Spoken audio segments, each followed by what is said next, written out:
Hello everyone, आज है 8 जनवरी और आज इस वीडियो में हम बात करेंगे जयप्रकाश पावर वेंचर के बारे में, जिसको हम जेपी पावर के नाम से भी जानते हैं। काफ़ी बड़ा ग्रुप है ये और जेपी ग्रुप की हम बात करते ही हैं, लेकिन अगर देखा जाए तो फंडामेंटली स्ट्रांग जेपी ग्रुप बिल्कुल भी नहीं है। लेकिन ये वो ग्रुप है जिसमें कई सारी जितनी भी कंपनीज है उसमें भैया ऑपरेटर जो है वो काफ़ी ज़्यादा एक्टिव नज़र आते हैं। ₹8.5 का शेयर है और एक महीने में ऑलमोस्ट डबल हो चुका है ये।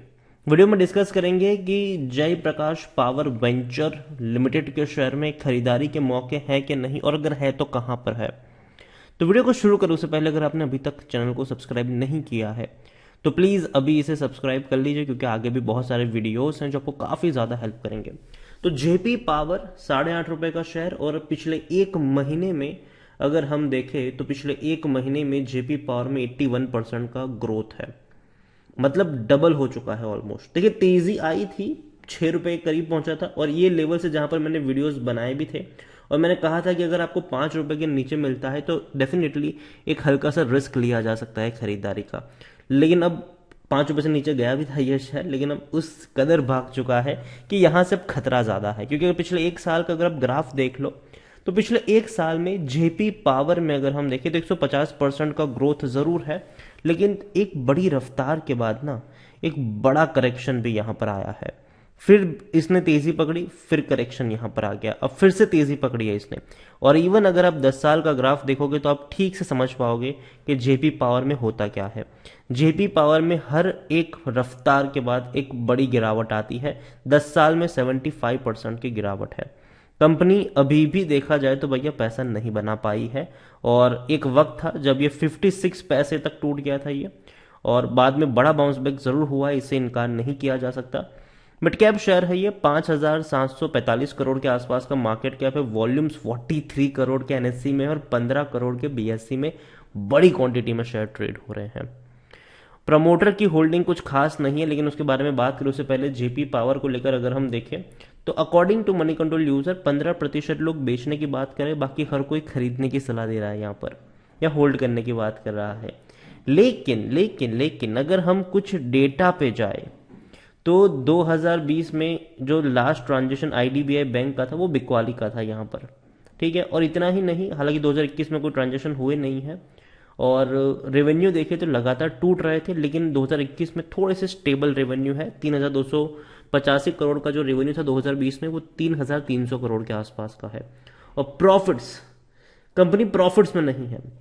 आप देखेंगे तो पिछले 4 सालों से इनको लॉस ही हुआ है। 2021 में डेफिनेटली 215 करोड़ का इनको प्रॉफिट हुआ, लेकिन ये वन टाइम प्रॉफिट था, क्योंकि फाइनेंशियल ईयर 2022 की अगर मैं बात करने जाऊं तो जो 2 क्वार्टर के रिजल्ट्स आए हैं उसमें पहले क्वार्टर में कंपनी ने 4.5 करोड़ के आसपास का प्रॉफिट कमाया और दूसरे क्वार्टर में 1.5 करोड़ का लॉस कर गया। मतलब 2.5 करोड़ का प्रॉफिट है इनका 2 क्वार्टर्स में। अगर इसी रफ्तार से बढ़ेंगे भी तो 5 करोड़ के आसपास का प्रॉफिट होगा, जो कि इतना अच्छा प्रॉफिट मेरे हिसाब से नहीं है। दूसरी तरफ अगर हम जेपी पावर की देखें तो खरीदारी का सही मौका नहीं है, क्योंकि शायद ओवरबोर्ड जोन में है, सब कुछ रेड निशान में है, ठीक है। डिविडेंड ना ही पे कर रहा है, ना ही लॉन्ग टर्म में पैसा बना के दिया है। प्रमोटर की बहुत सारी होल्डिंग यहाँ पे गिरवी है। आप देख सकते हैं कि प्रमोटर की ऑलमोस्ट 87% की होल्डिंग गिरवी है। प्रमोटर के पास जितने भी शेयर है उसमें से 87% तो गिरवी है। 21 का पी है, जबकि सेक्टर पी 26 के आसपास का। शेयर होल्डिंग पैटर्न अगर हम ठीक से समझने की कोशिश करें तो जो शेयर होल्डिंग पैटर्न है उसमें 26% की जो प्रमोटर की होल्डिंग है उसमें से भैया प्रमोटर की सारी होल्डिंग कह सकते हो कि गिरवी पड़ी हुई है। म्यूचुअल फंड ने हाथ नहीं डाला है। डोमेस्टिक वालों के पास 28.72% की होल्डिंग है, जो डोमेस्टिक इंस्टीट्यूशन है उनके पास। एफआईएस के पास 0.90% की होल्डिंग है, और रिटेल और अदर्स के पास 44.37% की होल्डिंग है। अगर हम उसको दिसंबर 2020 से काउंट करेंगे, देखेंगे तो डोमेस्टिक इंस्टीट्यूशन ने बहुत बड़ी बिकवाली करी है। 36% की जो होल्डिंग थी वो 28% पे आ चुकी है। और खरीदारी किस लोगों ने करी है? रिटेल इन्वेस्टर्स ने करी है, आप और हमने करी है। 5.5% की जो रिटेल इन्वेस्टर की होल्डिंग दिसंबर 2020 की थी, अब वो तकरीबन हो चुकी है 11.5% के आसपास की। जो पहले 5.5% थी अब वो 11.5% है। मतलब जो बड़े लोगों ने बेचा, हमने खरीदा, बस यही है यहाँ पर।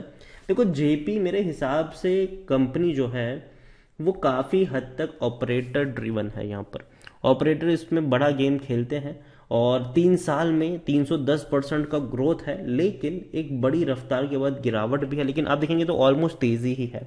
अभी जिस लेवल पे ट्रेड कर रहा है उस लेवल पे मेरी खरीदने की सलाह नहीं है, लेकिन मुझे लगता है कि अब अगर ये 5 रुपए के नीचे जाएगा तो खरीदारी के मौके बनेंगे। अब काफ़ी लोग यहाँ पे ये भी कमेंट करेंगे कि भूल जाओ 5 रुपए कभी नहीं जाएगा। ठीक है भैया, ना जाए। जेपी पावर एक लौती ऐसी कंपनी नहीं है जिसमें आप पैसा इन्वेस्ट करोगे और अमीर बन जाओगे, ठीक है। और भी कई सारे मार्केट में अच्छी अच्छी कंपनीज है।